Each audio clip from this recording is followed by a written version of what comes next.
Welcome to today's roundtable. We have an awesome guest, which I'll introduce shortly.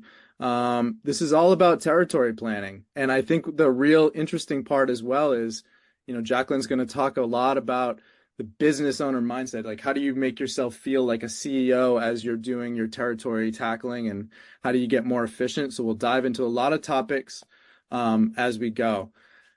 A lot of you guys already have your cameras on. This is the whole point.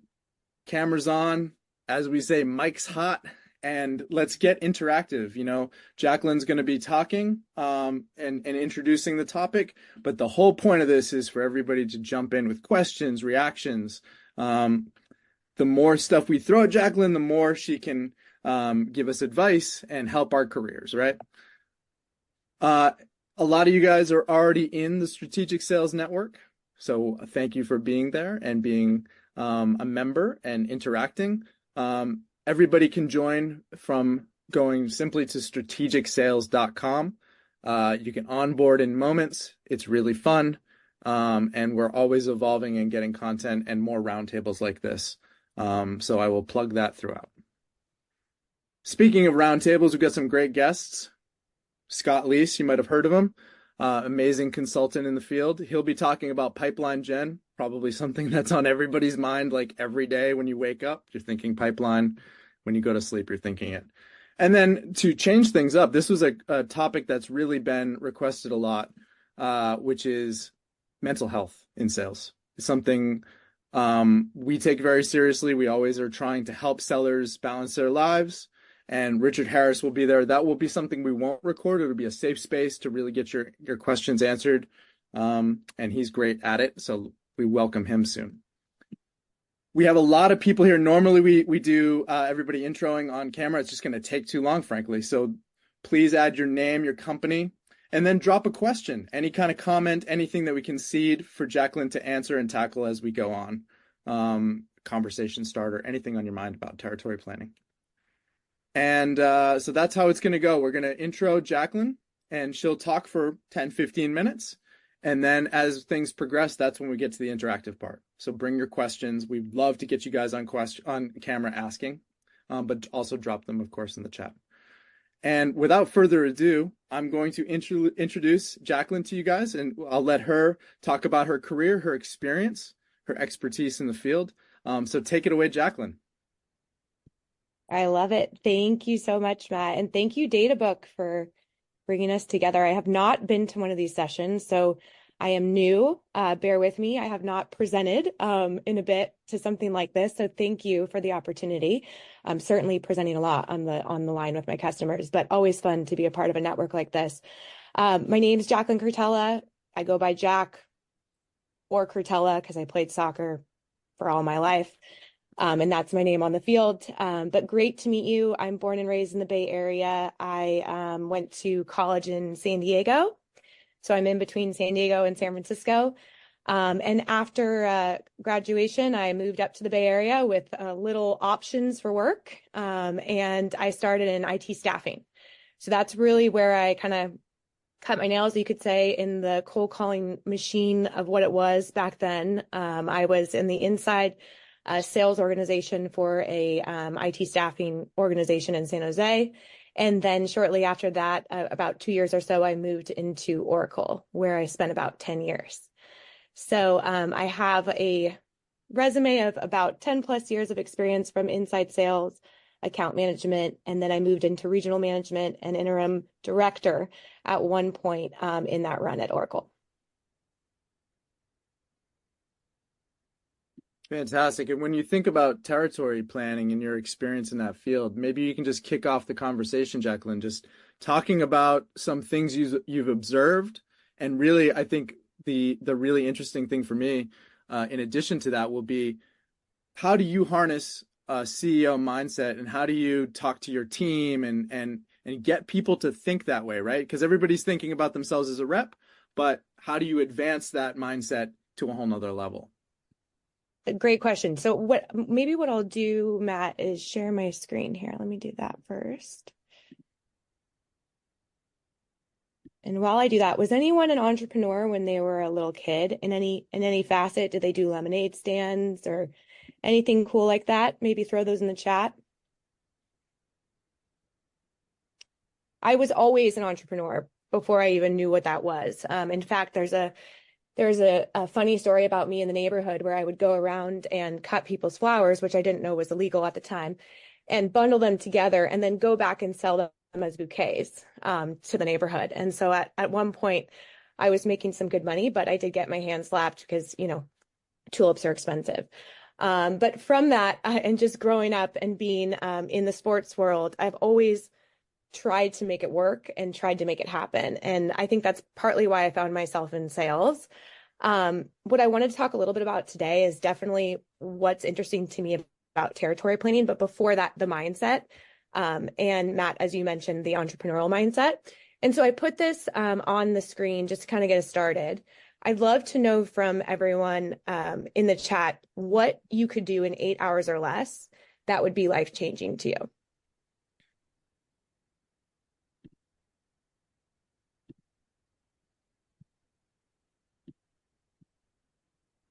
And maybe Sarah, if you want to help read them out if they come through.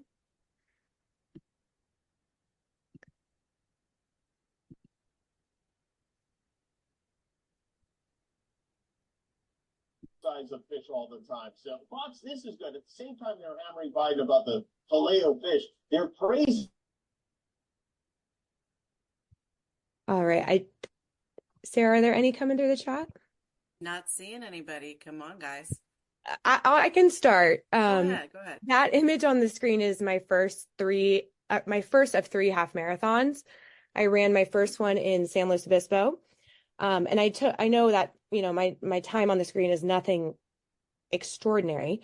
But I did play soccer my whole life and I had never gotten hurt until post-college. So after college, I had torn both ACLs in just as a summer league, unfortunately. So this was my first athletic challenge in my adult life after my ACL recoveries. And to me, this run was life-changing in 2 hours because one, I wasn't sure if I could physically do it. And two, incredibly rewarding from a mental standpoint. I think I was, high on life for a couple months after, which led me to signing up for my next one. And again, just 2 hours of my life. So I definitely want to jump in on the perspective of territory planning, but I think it's important to understand perhaps a new mindset of the act of doing that work.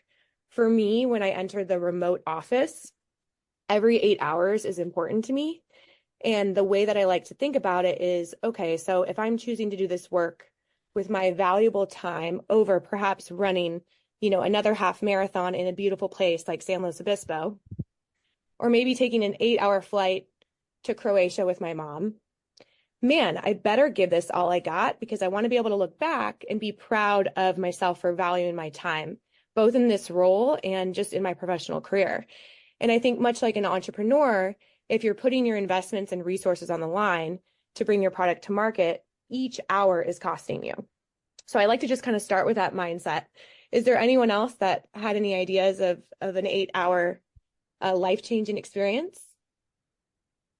Gustavo talked about moving to another continent. That would be an incredible life-changing thing. I added going to a live event to meet a hero of mine and just have a moment with them to ask a question that's been on my mind.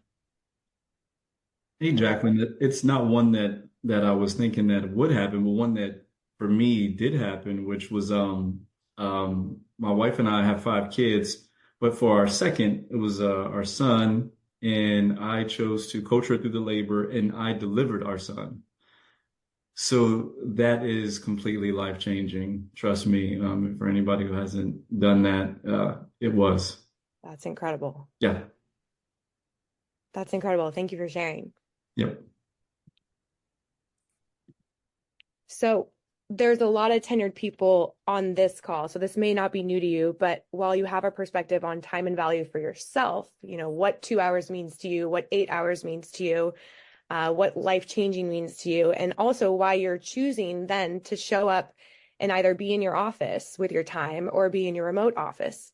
For your employer, of course, they hired you for your skill sets, your expertise, your leadership, but you're also a cost to them. And there's a good source online that you can toss in your salary I did 150K just for this example, but I'm confident everyone on this call is making much more than that. But at 150K, your time is worth $72 an hour to your employer. So not only, do I owe it to myself in this case, if this were to be me, but I also owe it to my employer to show up with my value on an hourly basis. And what I try to do, and what I've tried to do for years, as I've done sales year over year, is get into that entrepreneurial mindset, knowing that those 2 hours of my work is incredibly valuable to me. And also those 2 hours is costing me, if I were to run my own business, $144. So I better knock out this territory plan and have it be the best work, so I can move on to the rest, which is selling and the more fun and important stuff. So I'll just kind of pause there. Any reactions, thoughts? Has anyone ever thought of this or done the math on this before? When we looked at this, trying to value reps' time, we actually looked at their quota versus their hourly rate, because if we were asking them to do something like territory planning or research on an account, we wanted to know how much time it was taking. If we were asking them to commit 2 hours a week or whatever, then we had to have enough value to make sure they were going to generate the quota out of that time, right? So just another way to look at it. Awesome insight.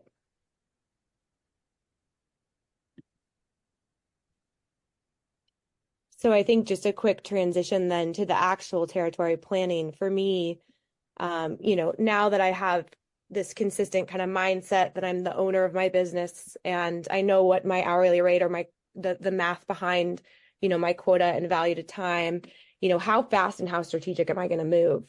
And once I get into that mindset, I can move pretty quickly. And that's typically what defines, the work that I've done in the past around, not waiting till Q1 to have the territories cut, having an understanding that, I've talked with my leadership or I've talked with my team that I know that maybe a portion of my business is going to stay with my, patch going into next year. So after I finish my Q4 business and I have that buttoned up, getting ahead of it and starting to build out this territory plan with that sense of urgency. Let's see here. And then just the standard, there's a lot of tenured people on this call. So a lot of this stuff is going to be, of course we should have that information. So it would be interesting to know how many folks are new business versus install base or account managers, because I do think that changes the way that you approach your territory. And I can maybe highlight a few things I've done in the past, but maybe just a show of hands of what part of the business you're coming from would be helpful.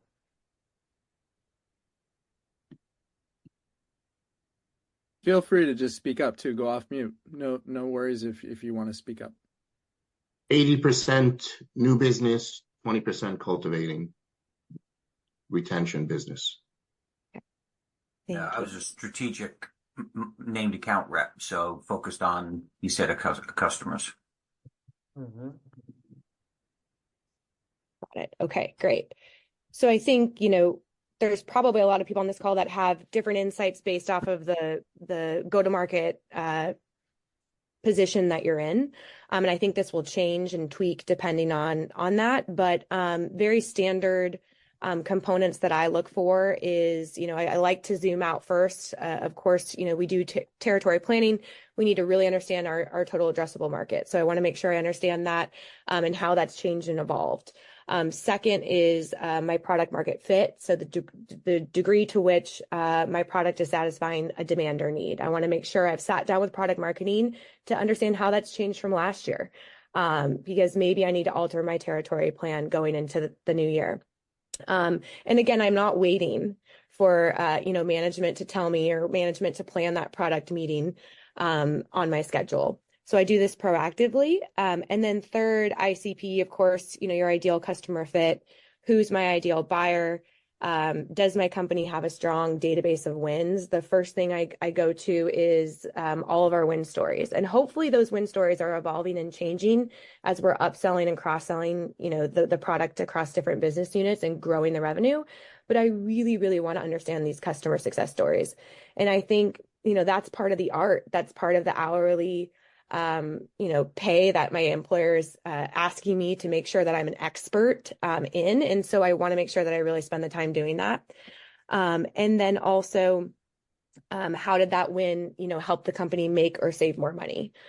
So I really quickly shift my train of thought and start diving into the outcomes to make sure that I've understood how those have evolved the last year. So could I sit down with the CSM leadership team before Q1 to say, hey, what did we learn from the last couple of wins that may have evolved our thinking of how we back into deals going into the new year? So a lot of just proactive work, networking internally ahead of, the ask of delivering my territory plan. And then for me, always creating, I say territory planning goal for me is to create a repeatable structure.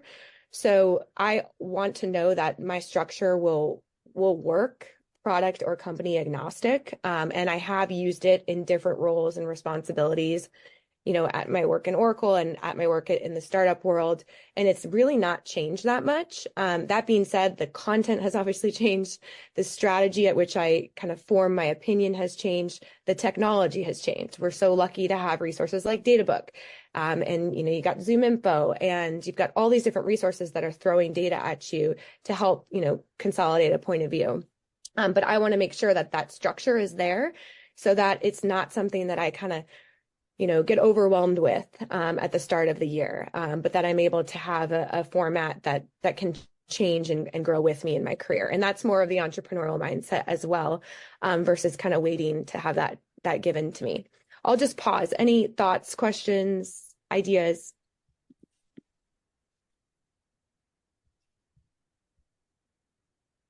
Okay. So my territory plan is, I don't want to oversimplify it, but it's 4 tabs. The first one is my go-to-market list, and this evolves and changes. And I think how you segment your accounts matters based off of, whether you're a strategic rep or a new business rep. I think those are kind of 2 different points of view. But that being said, of course, size, industry, revenue, employee count are important understandings. For me, I've shifted a bit away from that to ICP first as my point of view of, hey, what can I already repeat in my book of business that we've already done with our customers? And how can I go first there with low-hanging fruit to increase my level of targets in the ICP category? Second, this is something that's also changed for me, is warm introductions. As I've gone from, new business to SMB, mid-market to enterprise to strategics, for me, warm introductions has become increasingly more important in not only, creating a space for me to learn more about the account, maybe at more of a casual level, but also, getting me in the door and into perhaps an executive briefing. So maybe 5 years ago, I didn't have a section for warm introductions on my territory plan. Now I do. Now that's really important to me. I'm curious, just with the group, has that become increasingly more important as outbound prospecting has changed? Have you found that that's something that's become part of your book, or how do you guys think about that? Yeah, I completely agree, Jack. So this is Ryan, and 2 things that I think are leading to making that even more important. Our customers are getting hit with 1,000, 2,000 emails a day. They're getting at least, the phone calls from those of us that are still making phone calls, right? So they're blocking most of that out. Unless there's a warm introduction or some reason that they should spend their valuable time talking with us, I 100% agree that you got to have something that's different. And whether that's a warm intro or some sort of unique, we've had several sessions talking about AI, right? Where it's giving us an indication of what their business is targeting this year or things like that. Unless there's some sort of hook, why do they care? Right? They're getting a million. Hey, I saw you on LinkedIn and I think you're be a great fit. Yeah, who cares? Right? They're getting more of those than we are. And so there's got to be some sort of warm intro or some reason that you're worth even 15 to 20 minutes of their time. I love it. I totally agree, Ryan. And I think too, LinkedIn's made that easier for us now with being able to see, obviously our connections, but also Team Link. If you turn that on, You can see who in your business, is connected to people. But I agree, it's so important to me now. It was important before, but increasingly more important as it's gotten louder.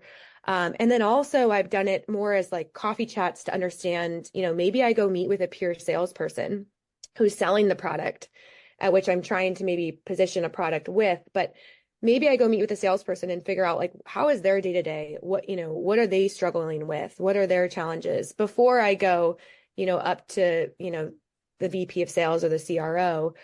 So I'm increasingly focusing more on warm introductions. So on my territory plan, there'll be a column and it'll say, warm intro, and it'll have a list of all the people. And then the last thing, 10Ks. I know this may sound, old school. I'm not sure the audience level here. I know DataBook makes it much easier to summarize 10Ks, but I'm still a huge fan of them. I think if you want to put your hat on around what your potential prospect is dealing with, what their numbers look like, I think the 10K is one of the most important things to still look into and read. It also highlights all the themes. It highlights, investments. It highlights the product research and development. I took a really good 10K training. I'll have to maybe drop it to Matt in a follow-up that walked me through just the financial piece of that and making sure I understood, where the numbers go and how they add up, just so I could be very clear on, where they're potentially winning or losing. And I don't think that losing businesses aren't necessarily a target still. So sometimes losing could be good for me, because if I'm selling, mental health services or professional coaching, maybe that could be the lever at which helps them win more. So I really want to understand the state of their business, whether it's good or bad. And 10K is still something that's really important to me. Okay. And then the next thing I have, and this is growing as the year goes on, is contacts and org tree. So there's a couple resources out there. Matt, does DataBook do an org tree off of the summary? Let me throw that question. Will, do we have you on? You're the expert here. Yes. Okay.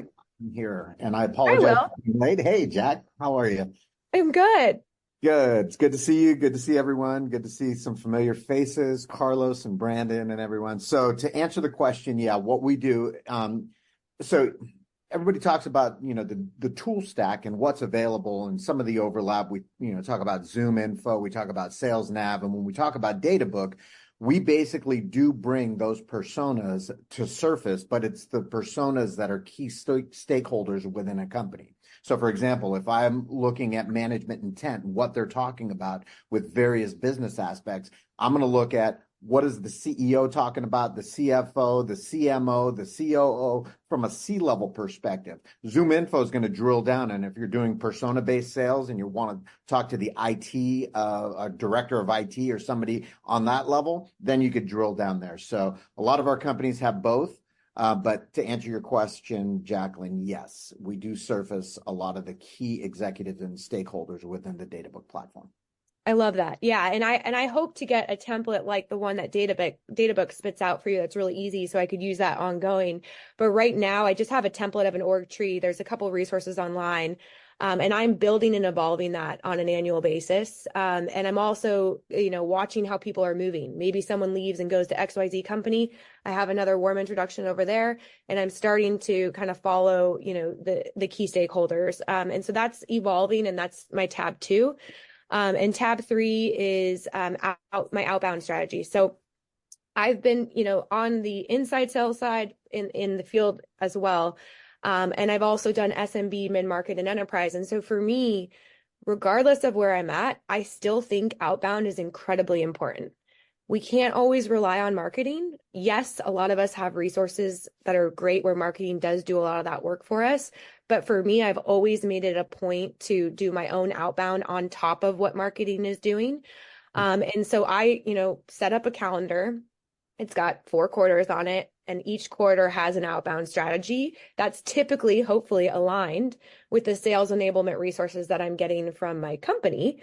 But if you're in the startup world and it's not, perfectly buttoned up for you, you have to be prepared to go do it yourself. And so I, work closely with marketing. I have built executive briefings my whole career. And so I make sure that, especially if I'm in a strategic position, I have an outbound strategy to get my customers into executive briefings early on in the year, so that we're having conversations before, we get to the most important of closing and identifying a need, but that the education is happening on an annual basis. So tab 3 is really, at my hourly rate, what am I expecting myself to do if I was running my own business to get my product to market and to continue the education?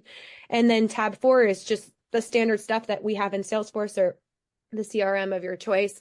But I like to then also create a tab for myself where I'm looking at every data point on a quarterly basis to hold myself accountable, or creating a report in Salesforce or my CRM. But this is where I'm tracking my, my meetings, my pipeline, my rev, associated with the goals for the year. And then the other thing on here is that plus on quarterly check-in, I do my own QBRs myself to go back at the end of Q1 and look at what worked, what didn't work. Maybe I need to move some of those accounts around. Maybe I thought that the top 2 were going to be my targets. Let's say if I'm in new business, and after doing the warm intros and the org tree analysis, they're really not the right potential target. So I'm going to shift them down, and going into Q2, I'm going to shift 2 more up.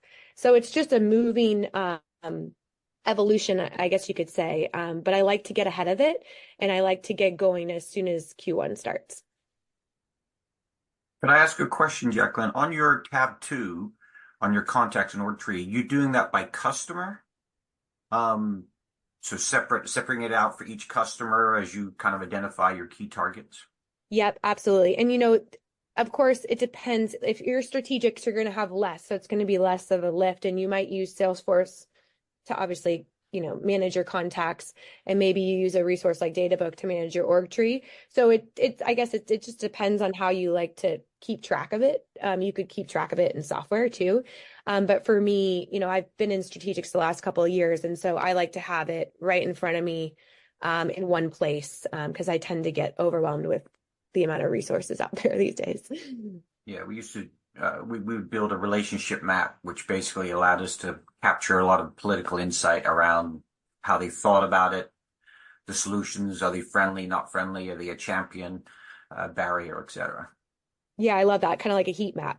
Yeah, but that we were able to put that in our CRM tool, so that it stuck with the account, which was useful. Yep, exactly. That's excellent. Yeah. See, I wasn't sure the audience, if it was going to be all enterprise or strategic or SMB. So I know people have different resources, but that would be ideal for everyone, is that it's in the system and that it can then transfer to the next rep, when you shift territories. I want to make sure we throw to, I believe, Eli just raised their hand. I just want to make sure we get that question in. Thank you, Matt, and thank you, Jack. Hey, I really like the contacts and org tree as your second phase or second tab. I like to look at contacts in the persona perspective that I think, Jack, you mentioned too. And it's really important that you think that way instead of only the org tree, because your messaging, which is what your tab 3 is really ultimately building to, is going to be persona driven.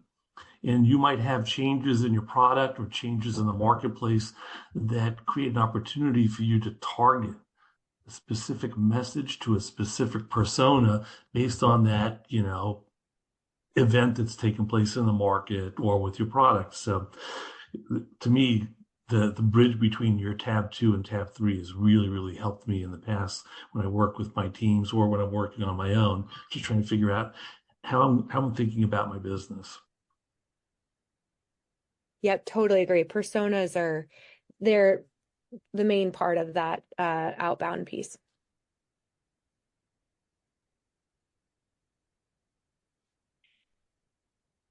So Is there information your current company's giving you that helps you with your territory plan? Or do you ask for information either from marketing or the sales data people to help you?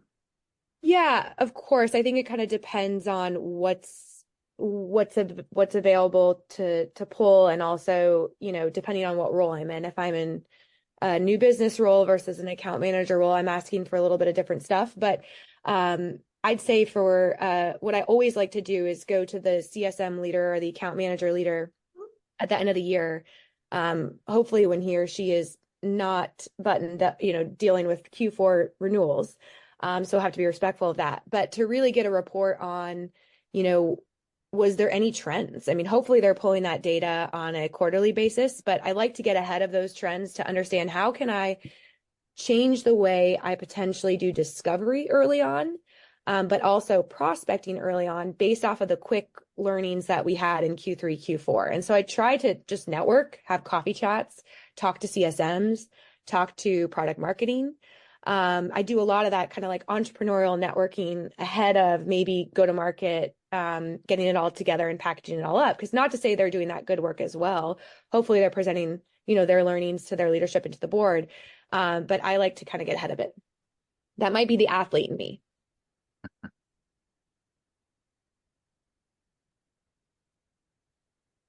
And if you're a strategic rep or you have an install territory, of course, I used to look at all the support requests. While tedious, sometimes I would go sit in a conference room when we would still go to the office with an engineer and spend about 2 hours just diving into the support request to really figure out, like, is this telling a bigger picture? I was selling a very technical product at that time, but really to kind of get into some of that data, to have an understanding before I, approach the account. So I think it just kind of depends on, which category of go-to-market you're in. So Matt, I didn't want to bring too many slides and I didn't want to talk too much, but hopefully this was a good, conversation starter and just kind of to bridge my mindset on, going to market as an entrepreneur and really valuing, my 2 hours, and also valuing the company, that's, paying me for the 2 hours of work. So. Yeah, I want to make sure, first of all, this was such a great introduction to everything, and thank you for walking us through everything. We have about 10 minutes left, so I'd really love to just open it up to the floor. Feel free to just throw out a question. I have one that's on my mind I'm happy to ask, but this is for you guys, right? So if anybody wants to raise their hand or literally just jump on, ask a question, add a reaction, anything. Yeah, I have a question, two actually. So thank you for this. This is great. The warm introductions and the exec briefing. So for warm introductions, what exactly, and I know I'm getting super tactical, but what exactly are you doing in your territory planning? Are you just listening to people in that organization that can make warm introductions to your target people that you want to meet with? What exactly does that mean? Yeah, not to oversimplify it, but exactly that. I'll go on LinkedIn and I'll see, okay, let's just say I'm targeting Uber, for example. I'll go on LinkedIn and I'll see who do I know that works at Uber. And then I will have a warm introduction list where I'll start doing coffee chats and networking and having conversations around, their role, how they've evolved. But I also have a point of view as to who I may want to talk to at the business, right? I've done the persona mapping.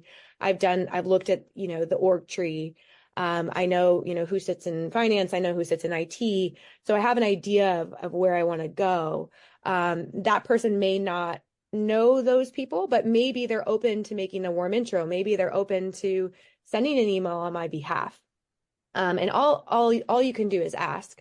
And they can tell you no as well. And that's okay. But I like to make sure I at least do that first. And then other times I have really senior connections at different businesses that are willing to write an email on my behalf or make an intro because maybe they have someone in their network that they know that would at least, welcome a 10-minute call with me. So I start there. Hopefully that kind of answers your question, Ryan. Yeah, no, this is great. Ron, yeah, thanks. Ron, sorry.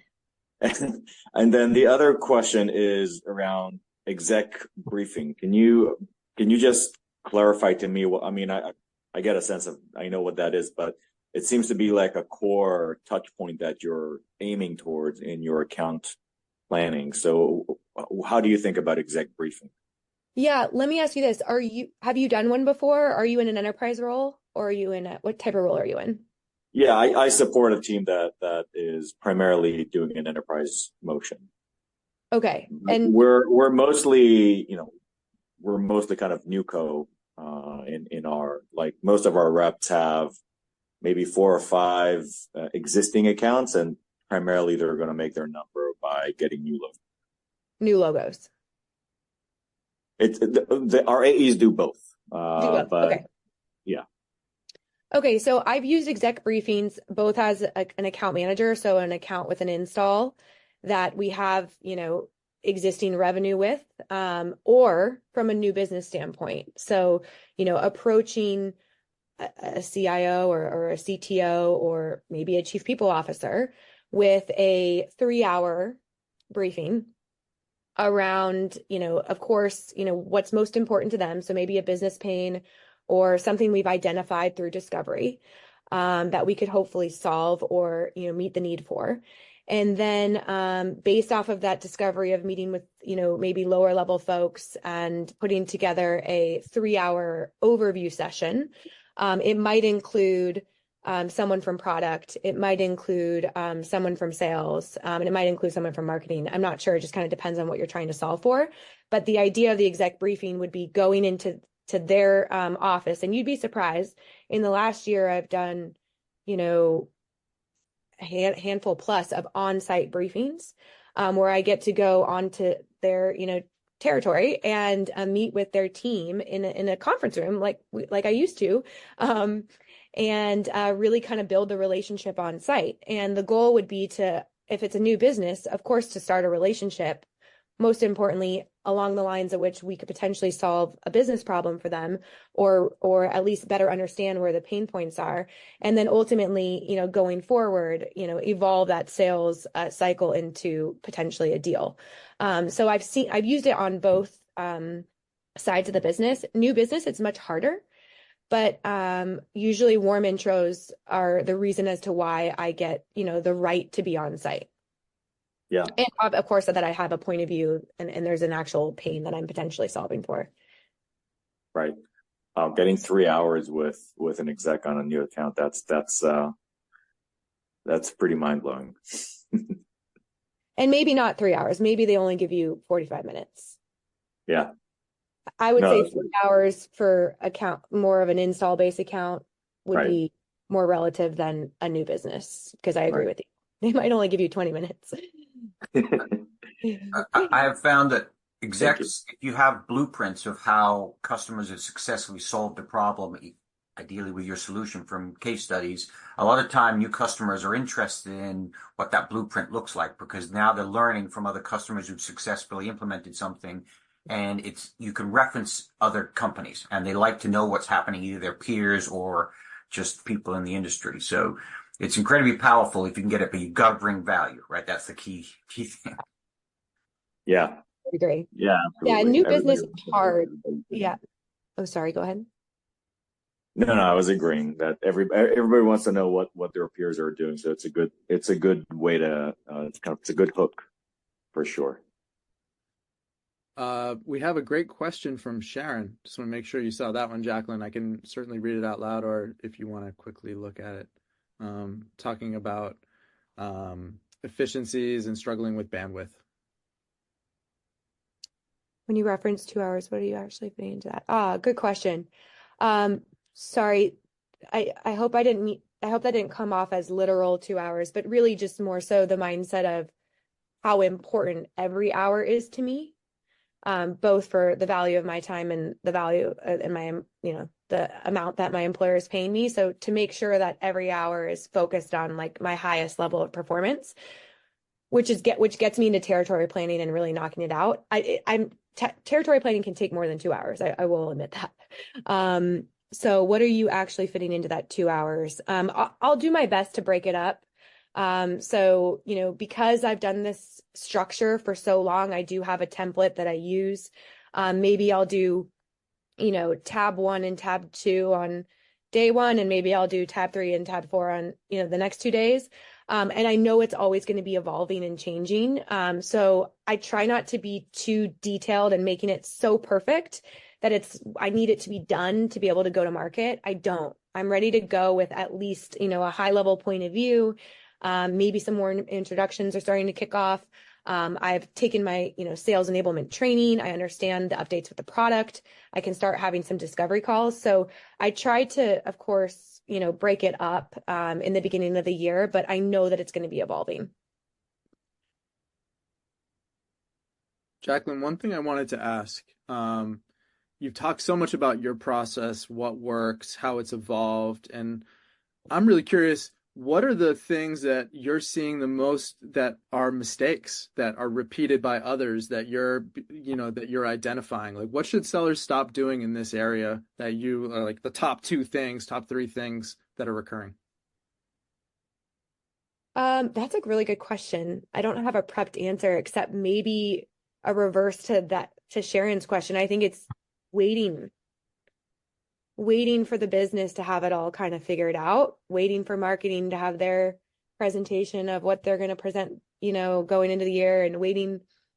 Hopefully you have a great relationship with sales management. I'm not saying, go jump into market without knowing your accounts. Definitely, make sure you're given access to the right accounts, but doing the research as early as possible and not letting that be a blocker to you getting started. So I'd say like that there's this hesitancy around territory planning, QBRs. But we signed up for this. We've been doing this for years. This is part of the game. This is what we do. This is part of our, go-to-market structure. So I think it's just the mindset of getting going. I see that especially maybe more in the enterprise space, be a little bit of a kind of like a delay. So I'd say that's maybe one of them. The other thing is there's a lot of tools out there. There's a lot of information. And I think it's really important to understand from management what they want you to focus on, what resources they want you to use. And then, maybe you don't use all of them, maybe use the top 3. Of course, the ones that are important to report the business, you have to use, but maybe, maybe you don't need ZoomInfo. Maybe you just need Databook and LinkedIn Sales Navigator. And that's what you're going to focus on for the next 2 quarters. And if you're not getting everything you need from there, maybe in Q3, you're going to take the training for Gong. And, I think it just depends on the company that you're with, but I do think that the tools can be a bit overwhelming, especially now for reps. I don't know if anyone on the phone agrees or has had that experience. I personally have had that experience recently. Yeah, and Jack and Matt, the other thing I would completely echo and support that idea.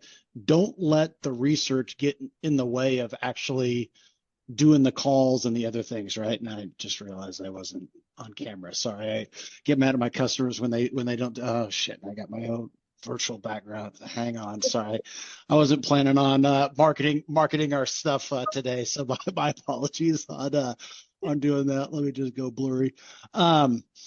But the idea of sometimes I talk with peers and team members that are spending all their time researching all these people that maybe they'll take a meeting. My thing is find a couple of different ideas or ways to get into that account and then see if there's any interest there, right? And then if there is and you get a meeting set up, then go do a deep dive and research that company and find out everything you can. You could spend weeks and weeks and weeks researching to find out everything about a company, and they don't have any interest in talking to you. Okay, so if we're worth $72 or $100 an hour, how much return did we get for that, right? So I love that idea of your time is valuable, and I will give my time when they're talking to me and they express need and they express interest. But you also got to be willing to find out, okay, maybe I thought they were a top account, and they're not demonstrating any of the behaviors. Don't be afraid of firing them and making them a tier C or a tier D account if they're not willing to engage with you, right? You can beat your head against the wall only so many times before you end up creating some damage for yourself. That's a good point. And I also emphasize a little bit what Jacqueline said earlier. The benefit of a 10K is the customer's telling you what their headwinds are and what their strategic needs are and the opportunities. If none of those fit what you're going to solve for them, the hard part as a salesperson is it might be a sexy company name, but you've got to make a decision on where the buying need is at the moment, right? So the hardest thing for a salesperson, I think, is to say, okay, I've got to de-emphasize this account and go after another one. Totally disqualifying the accounts. Yeah, I would say, I mean, both of you just hit the nail on the head. I would say that's definitely something that people don't do soon enough. I've even gotten stuck on it myself. I see a sexy account name. I'm like, woo, yay, it's in my patch. Not the right target. They're now a C. Or timing's off, right? Timing, Timing is yeah. everything with customers. Somebody to keep an eye on, but maybe not pounce and use your valuable time. I want to be, speaking of time, I want to be mindful of that. We've reached the end, but Okay. I'd love if we could just answer this last question. Sharon just asked, Jacqueline, are you leveraging Gen AI in your process? Maybe a quick note on that. Yeah, I am. I'm curious about the technology just from a technical standpoint. So I've taken a few trainings myself. I've certainly used ChatGPT, the paid version, because I want the most updated data. If I'm using any of the technology in our sales stack, I want to make sure I understand if there's any AI enablement on that tech. So I'm asking those questions. I don't think it's all there readily available yet, and I think it's still an evolving topic. To Ryan's point, I also don't want to waste too much time, but I've definitely used it to help summarize a point of view, help summarize an account plan. I've used it to even shorten an email to a customer, just little use cases here and there. But I do find that if you're not familiar with how it works and you don't know how to prompt it, you can really waste too much time. So I would just caution with, making sure you're educated on where the value is in it, and how you can quickly get it so that it's going back to making you more successful. Yeah, go for it. If I could just make a plug, the business roundtable you did on business acumen with John Barrows, he has a whole bunch of AI tools in there that I wasn't aware of. I actually created a little summary post. If you go in, someone had started one about feedback for the roundtables. I actually put the links in and the tools in that. And there was one specifically for helping you analyze 10Ks, an AI tool that does that. So if you want, there's a summary in SSN that I created that had listed out the tools from John Barrows, and that's a really good worth going back and listening to that roundtable. Yeah, I agree. The last note I would add too is we've had a variety of guests talk about AI, and what they've emphasized is you might not need it every single day, all hours of the day, but you have to keep your eye on it. You have to keep your finger on the pulse, and if you fall behind, that could cost you your job. You're not going to get replaced by robots, right? But at the same time, somebody's going to jump ahead of you. So that's always, I think, the cautionary tale. And everybody's seen it evolve in a year, and who knows what it'll be in another year. I think just 6 months. 6 months, yeah, and any amount of time, right? Yeah, Ron, I will get that post to you for sure. Yep. One more thing I was just going to add that I didn't mention in the 10K category is podcasts. So while that's time consuming, I have found a lot of value in, especially when I do the org tree and I look at some of those contacts that I'm thinking about targeting. I listen to how they speak about their company on podcasts. That's new. Ever since 2020, when the world shut down, a lot of people started getting on podcasts, and a lot of business leaders did. So I definitely use that as well, where it makes sense from a timing perspective. Absolutely. Yeah, let me know when you kick off your podcast, Jacqueline. I'll be on it. Yeah, I haven't done one yet. I would love to. I think it'd be fun. Hey, by the way, before we hang up, I don't know if you noticed that Ken Zhang was on, and he said that seeing us together reminded him of Ken Twin Dolphin. No way. Yeah, he was on. Did he leave? Yeah, he had to jump. Trevor was on for a minute as well. Oh, he didn't stay, Trevor. I know. Same kid. It's okay. I love it. Well, this was so great. I'm new to this, so please feedback, anything that I could do better on the next one, let me know. But thank you so much for including me. This is my first time being a part of a network for sales, and really passionate about the work that we do, really passionate about leadership in these positions too. So thanks for letting me be a part of it.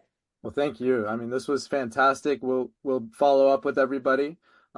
Get you guys the recordings. And Jacqueline, people can just connect with you on LinkedIn, probably the best place to connect.